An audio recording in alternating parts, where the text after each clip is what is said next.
Okay, imagine this for a second. You're at home, minding your own business, and suddenly you're told you're under digital arrest. I mean, no police at the door, nothing physical, just words.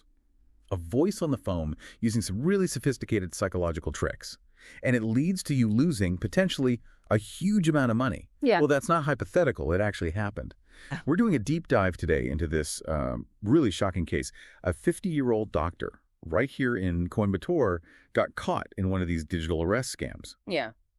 and lost, well, an absolutely staggering amount, 2.9 crore. It just shows how these cyber criminals are getting, well, smarter, I guess. Yeah, and that's really our focus for this deep dive. We want to unpack how this kind of technique actually works. Look at the psychology behind it, the coercion involved, and critically give you the tools, the knowledge, so you can spot this, protect yourself, protect your family from these kinds of traps. It's about understanding how they manage to manipulate people so effectively.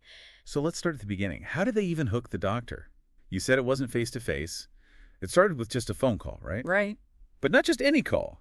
An aggressive one, Yeah. accusing him of cyber fraud straight off the bat. Exactly. That initial shock is incredibly important for the scammers. They often claim to be someone official, like in this case, the Mumbai cybercrime police. Yeah. And they hit you immediately with a severe threat, immediate arrest. Wow, immediate arrest. Yeah, it triggers, this instant fear. We tend to react to authority or perceived authority. It bypasses your rational brain almost. High pressure, lots of fear.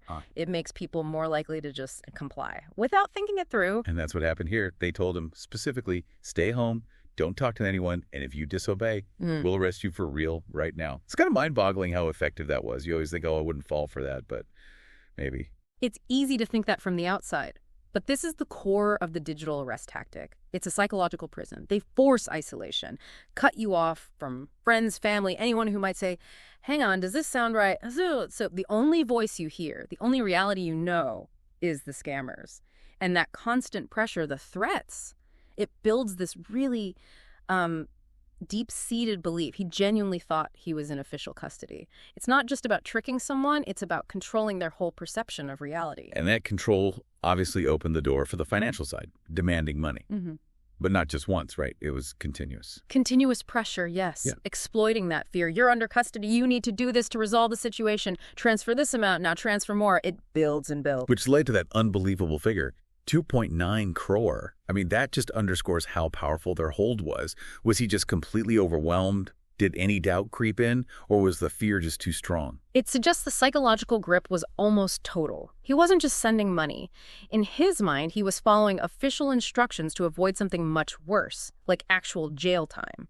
The isolation, the constant demands, the fear, it creates this state of cognitive overload. Your judgment is just severely impaired. That's why he was so resistant. Even when real help arrived, he was convinced he was doing the right thing based on the scammer's reality. So, with that kind of deep conviction, how did it end? Did he eventually snap out of it, or did someone have to step in? Well, this is where things took a turn. The scam was actually flagged.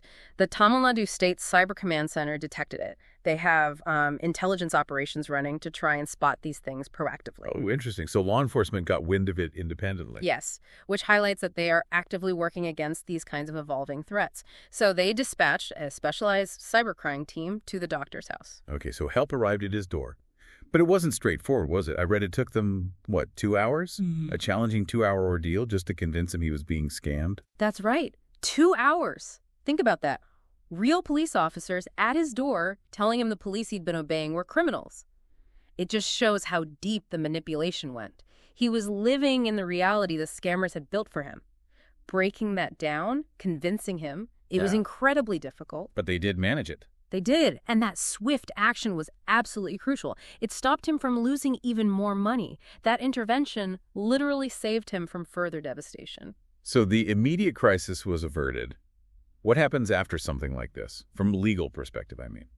Well, a formal complaint is lodged, naturally, and now there's a major investigation underway, trying to trace the criminals, trying to recover the funds, which honestly can be very challenging. These operations are often digital, cross-border. It's complex work. Yeah, I can imagine. This whole case, it's just such a stark reminder, isn't it? How sophisticated these cyber criminals have become. They're not just hacking systems, they're hacking minds. That's a good way to put it. They're constantly evolving their tactics. So if there's one thing, one crucial thing you want everyone listening to take away from this deep dive, what is it? It's this, and it's absolutely vital. No legitimate police officer, no government official ever will demand money over the phone. They won't tell you to pay money to avoid arrest or cancel a warrant or fix some legal problem. That is the #1 red flag. They also won't ask you to isolate yourself or transfer money to some random account.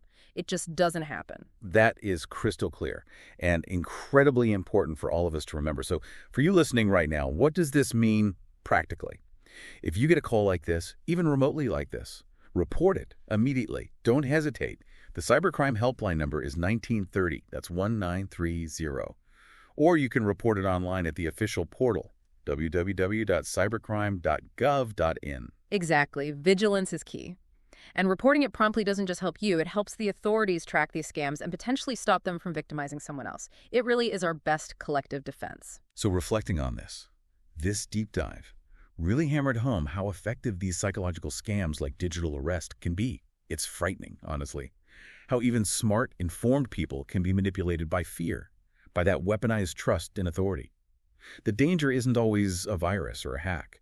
Sometimes it's just a voice on the phone exploiting our deepest anxieties. And that leads us to something maybe for you to think about after listening. You know, we live so much online now. We interact with banks, government, maybe even law enforcement virtually. So how do we get better at telling the difference between a legitimate request and a manipulative threat designed purely to scare us? What personal safeguards, what mental checks and balances can we build to protect ourselves, our money, our peace of mind?